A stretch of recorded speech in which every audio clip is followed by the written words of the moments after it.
Okay, welcome back. And we are going to in this part of the tutorial, we are going to actually get started in creating the game. So, first of all, we've already talked about these three. Okay, maybe two. We've already talked about the chiptune and we've talked about the Libre sprite. So, right now we can right click the Godot icon and click open over here, but you can also double click it directly. So go ahead, double click to launch Godot.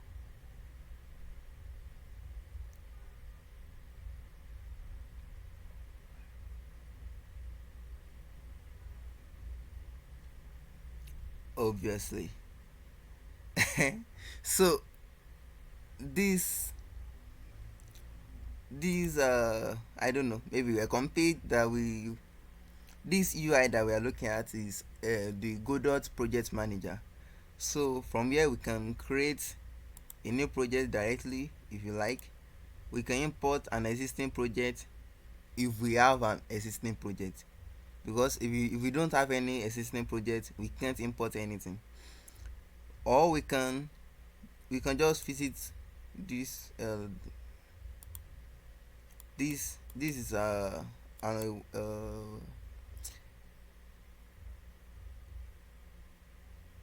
like, let's just call it like a sub window or inside the Godot engine, the Godot UI. So if we click on the project, we get uh, we get a interface where we can create, import, etc. We can also, like, if we have existing projects, this is where we can easily edit them or run them or even delete them and so on.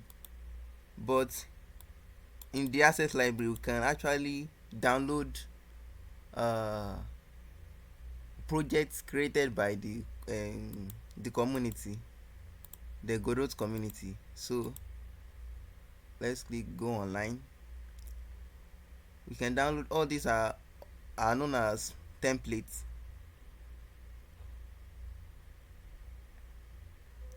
We actually want to change the category here to suit our liking. If you like, you can click on templates if you want a template.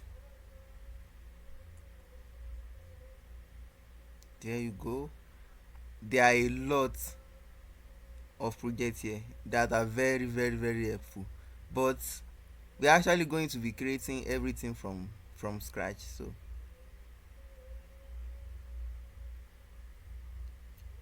crap.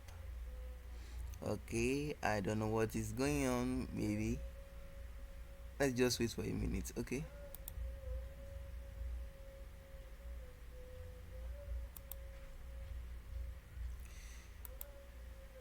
I have a very very huge software running in the background. Maybe that's why. Well, my very very old computer can't handle that many stuff. Most importantly, since this is using online, so there is a lot going on in here. But we're actually going to get started and create our project. So this game, the game that we are going to be creating is, let's first change this fashion control metadata to none. So it's actually like, it's not exactly a space game, but it's very very related to like a space. So there will be like a ship, and we'll be firing all other ships. So there is a pickups. We can pick a bullet. We can pick health, like that will be on the screen. So it's going to be like a top down game. So let's pick a good name for our game. You actually want to turn on this toggle to create a separate folder for the game. Like you don't want the folder to be mixing the file of our new game to be mixing with other files on your computer. So let's go ahead. Let me think of a game. Okay, let's just call it the Defender. The Defender. So basically, it's not exactly a good name, but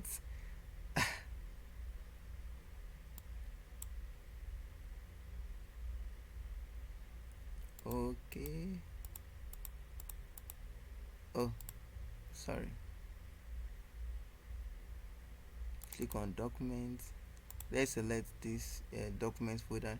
So the Defender is already created for us automatically. If you get any errors, you can create a separate folder for your Godot project, but I prefer it on the document folder. So let's go ahead and click on create button,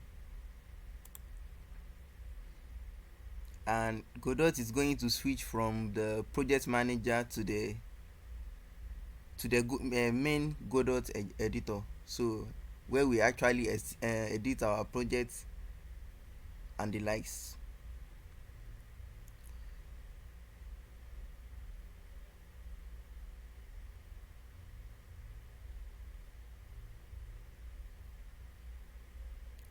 So well.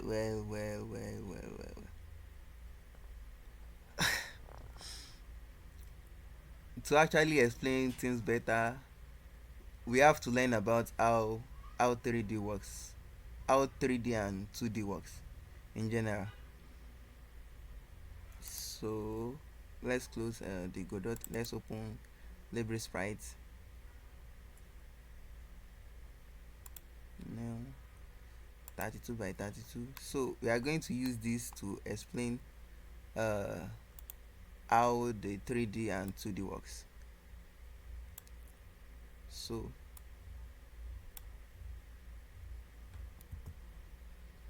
let's say in basically our math class, we've learned about all these. We've learned about the Cartesian plane, stuff like that. Well, to learn about 2D also, we are going to be using this. So this will be our positive y,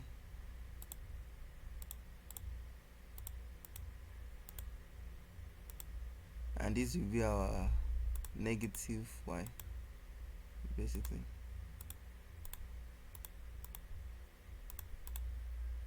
So this is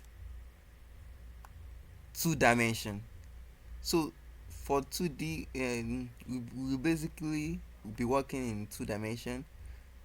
So this is a 2D plane. We can place, I don't know, maybe let's just say a circle. We can place a circle here at this location. So this is in the location of positive x and the positive y. So this is actually different from how the Godot works. Like this is for the Cartesian plane, but we are just using this for demonstration purpose. So we can place any object on our screen, but that object must have like a location. We can also call it a position if you like, a rotation, scaling, etc. We are going to learn about all this transformation later in the course, but 3D works a little bit differently. So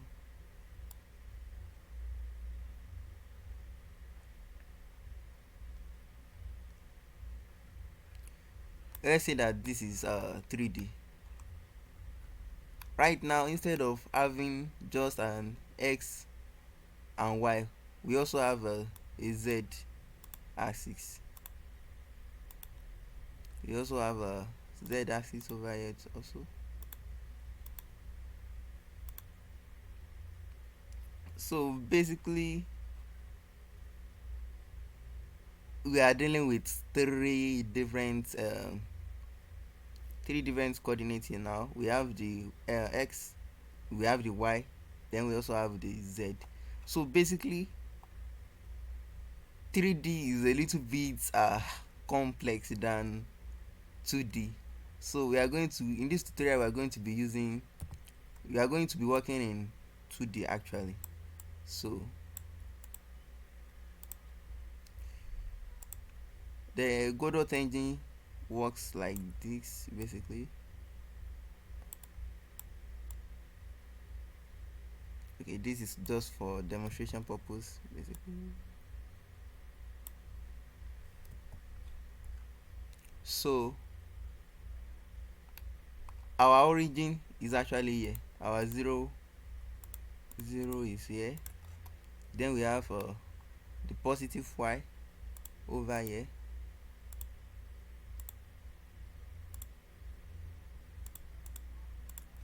And then we have the negative, sorry, mix up, didn't know what I was thinking. We have the positive x over here. Let's just call this x.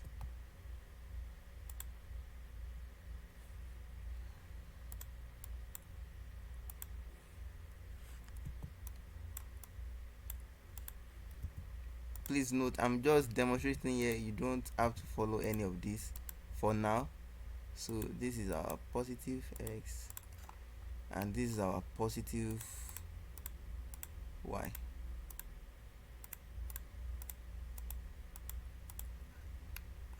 So our x-axis progress just has the Cartesian plane, but for our y-axis it's a little bit different.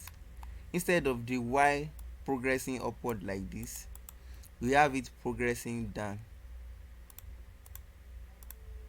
like this basically. But in Cartesian we have our y progressing upward like this. So basically that's the difference between how we are taught simple graphs in school and how Godot actually works. So let's go back to the Godot engine, and to switch between the 3D space that we have over here to 2D space, just click on the 2D button over here. Don't forget, like I called this sub window before. So basically we have the 2D, let you work in the 2D space. We can use it to create 2D games, but we can also use it while working in 3D.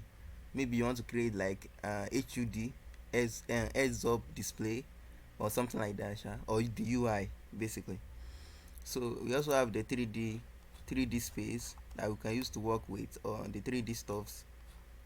We also have the script. This is where we this is where we're writing our codes, the GD script language, using the GD script. So we can also, like, this is a new feature. So if you are using Godot 4.0 plus 4.0, 4.1, 4.2 and 3, you are not going to be seeing this button over here. Well, but this is a new feature that is added to the 4.4 function. So you can also click on the asset library. This is just like the one we saw earlier in the menu. So but now we have more categories, which is different from what we saw in the menu. So let's go back to our 2D space, and to better demonstrate what I showed you in Libre Sprite,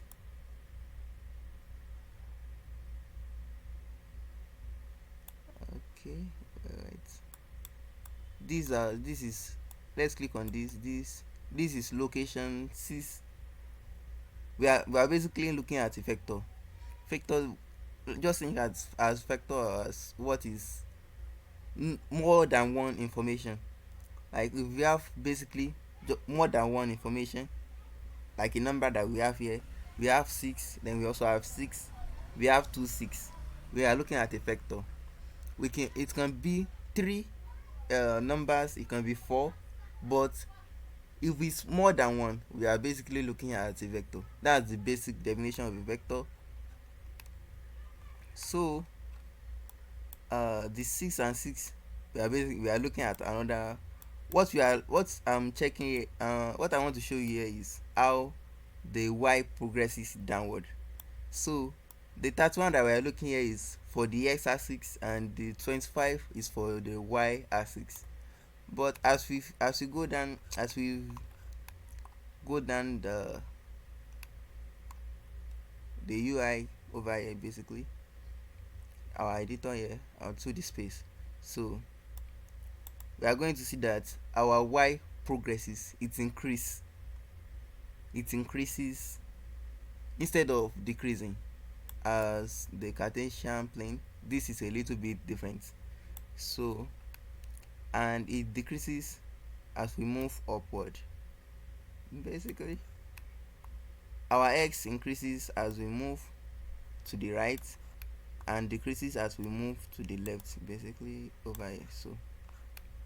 So that's the basics of this. So how does Godot actually work? So I'm actually going to start explaining. We are going to start explaining all these stuff. So this where my arrow is, or cursor basically, is a duck. This is a duck. This place is a duck. We can expand this duck. This is also another duck over here. There is also another duck over here. So what does these ducks do? Well, first of all, we can visually see that the ducks makes visually sense of everything, the position of everything. It helps it to be like more organized. So over here we can, this is for the scene duck, and this is for the viewport or the view duck. So this is basically where we'll be creating where we'll be editing the position of our game objects. And this is for the properties doc, but it's basically more than that, because we have the inspector button over here, we have the node, then we have the history. Basically over here also we have the scene, we have the import. I'll go over this in maybe future tutorials. We also have the file system doc over here. So basically, okay, let's go under the under documents. So this is our file folder. The file system over here is synonymous to the file folder. The rest folder here just signifies that this is our root folder. So we can create new folder. Let's go ahead and create new folder. Let's call this scenes basically. And if you go over here, we've seen that our new folder that we created here is already here, which is our scenes. Let's go ahead and delete it over here. And if we go over here again, our scenes is no longer more, because we've already deleted it in the file system. So how does Godot work?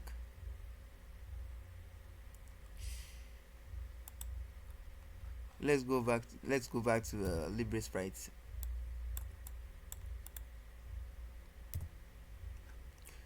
Godot works by using something called nodes.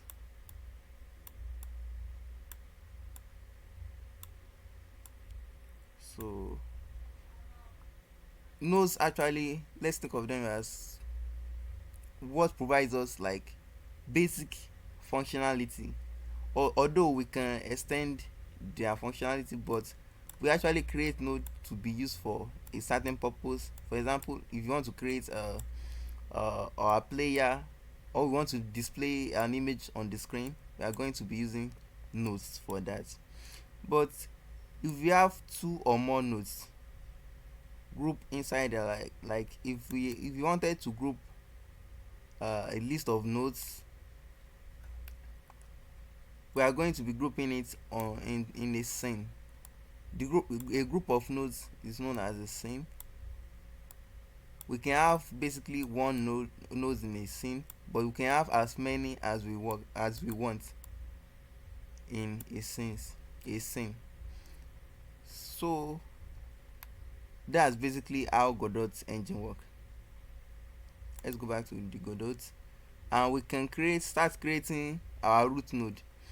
Basically, if you are familiar with a tree, this will be familiar. Like, we have a root, then we have a child over here, we have the grandchild, and so on like that. But let's get started and create a new our root node directly. So we can click this plus icon, or we can press Ctrl A to display this create new node window, or we can click on the other node to create our new node. So what we actually want to look for is a node. Yeah, we want to create, we want our root node to be a node.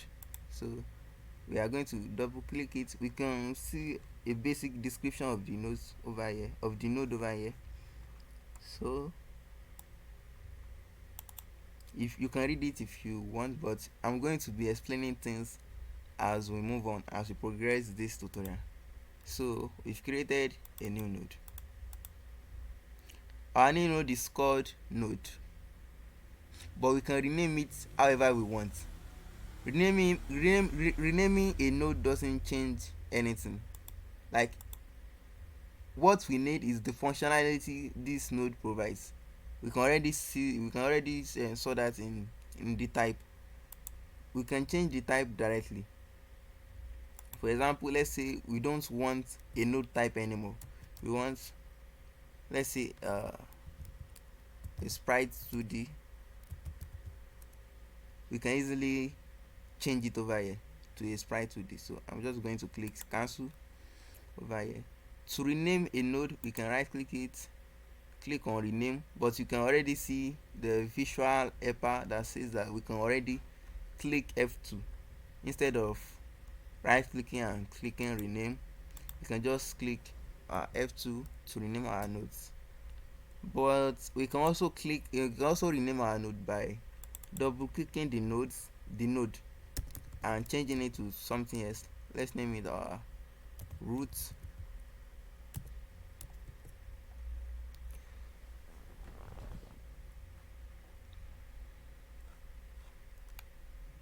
So there we have it, a node that basically does nothing.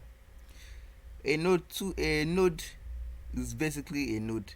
It's mostly used for grouping stuffs.